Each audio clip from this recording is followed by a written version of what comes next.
بسم اللہ الرحمن الرحیم بسم اللہ الرحمن الرحیم۔ دوسرا اصول اسلامی معیشت کا یہ ہے کہ دولت کو بالکل بھی کسی بھی طرح جمنے نہ دو کہ وہ کسی ایک جگہ پر جم کر رہ جائے، بلکہ اس کو توڑتے رہو تاکہ ملکی دولت پر چند اشخاص کا قبضہ نہ رہے۔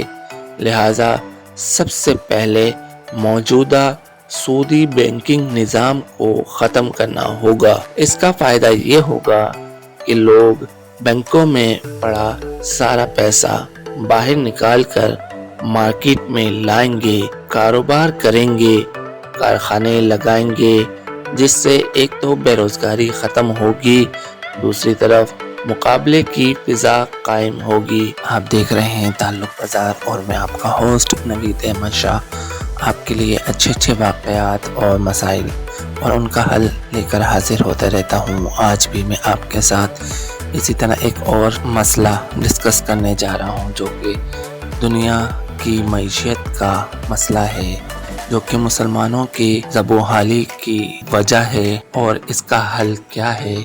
تو آئیے شروع کرتے ہیں، جس سے ہر کوئی اپنی چیز بہتر سے بہتر اور سستی سے سستی بنانے کی کوشش کرے گا، اور اس سے عالمی سطح پر تمہاری پیداوار سب سے سستی بھی ہوگی اور معیاری بھی۔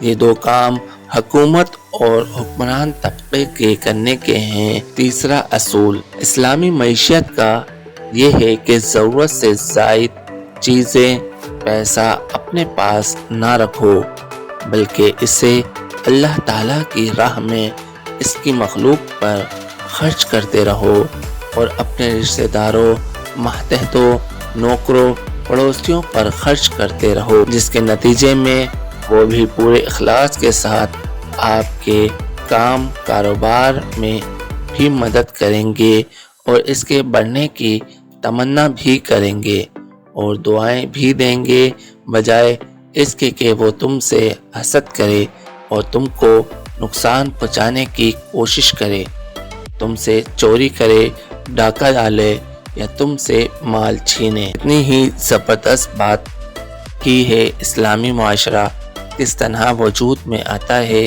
کہ جب اسلامی معیشت قائم کی جاتی ہے۔ اسلامی معیشت کے اصولوں کے مطابق اگر ہمارے ملک میں اسلامی معیشت قائم کر دی جائے تو اس سے رہزنی، ڈاکہ، چوری اور اسٹریٹ کرائم جیسے برے جرم سے نمٹا جا سکتا ہے۔ جب اسلامی معیشت قائم ہوگی تو اس میں پیسے کی روانی ہوگی، جس کی وجہ سے لوگوں کو زیادہ سے زیادہ روزگار ملے گا، کیونکہ کرائم کی سب سے مین وجہ بے روزگاری ہوتی ہے۔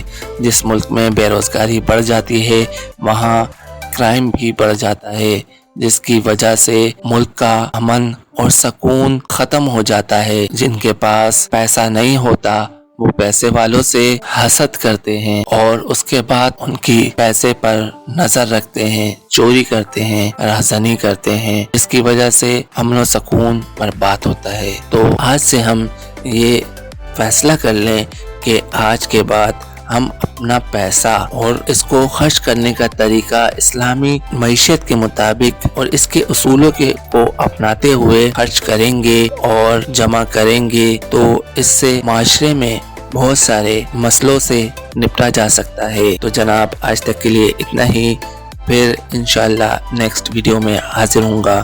اپنے ہوسٹ نوید احمد شاہ کو اجازت دیں۔ اللہ حافظ۔